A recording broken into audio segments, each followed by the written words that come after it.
Okay, so welcome back. This is video number 2, and we're going to talk about your product. So obviously you might be thinking, well, isn't this a no-brainer because I already know what I'm selling? Yes and no.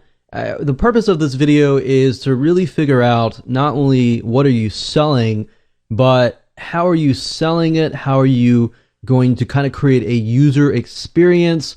Who is your audience? How do they think? Do they think better a certain way? And all of that, because the way that you portray your products initially, first impression wise, can impact whether you get refunds, how long they stay, the stick rate, and all of that. All right, so let's dive in. So the question is, what are you selling? Obviously, I assume you are selling some sort of digital product. But what exactly is that? And I want you to, if you can, pause this video and just jot that down and write, what are you selling? What kind of medium are you providing? Are you providing videos? Are you providing an ebook? Are you providing a PDF file? What are you providing? All right, so what are you selling most importantly? Next, I want you to think about, who are you selling to? Now, you really have to think about this carefully because a lot of people tend to forget about this.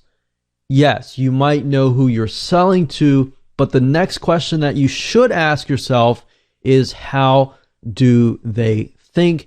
Will they accept the information? So if you're, for example, if you are talking to a specific group that tends to prefer videos, maybe you want to provide your products in the form of videos, or you want to provide more videos and training and so forth. If you're talking to a group that might be more maybe auditory, they might just want workbooks, PDF files, text documents, and auditory, basically MP3 files. So what I'm talking about is learning styles, different learning styles. You have people who are auditory, you have people who are visual, and you have people that are kinesthetic, that are more hands-on.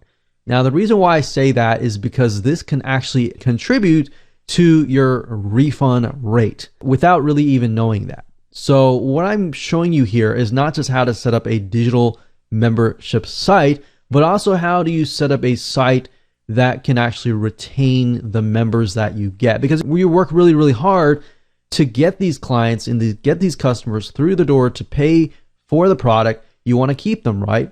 So that's the question that you should be asking. It's within my audience itself, how do they react to different types of media platforms, to media types? How do they react to different ways that I talk, different ways, that I provide the material? So those are just some things to think about. I don't really want you to get bogged down or stuck. I just want you to think about, as you begin to release the content, would it be better to drip feed the content? For example, if you have a large video course that might be several weeks worth of content, do you really want to provide it to them all at once? Or do you want to drip feed it to them, maybe 10 videos per week, and give them homework? Because if that's the case, you're going to need to set up a membership site that is going to drip feed, versus if you're going to give it to all of them at one time, you don't need a drip feed. You don't need to worry about that feature, right? So these are things that you need to think about, because as you can see, not all membership sites are created equal. No one script can essentially provide and solve the needs of every single different membership site. So that's why, if you think about how are you distributing your content, exactly the step-by-step process of doing so, then as you can see, your membership's blueprint essentially begins to evolve. All right, so I just want you to just think about those things right now. And also, how many products are you including? Are you just including one product?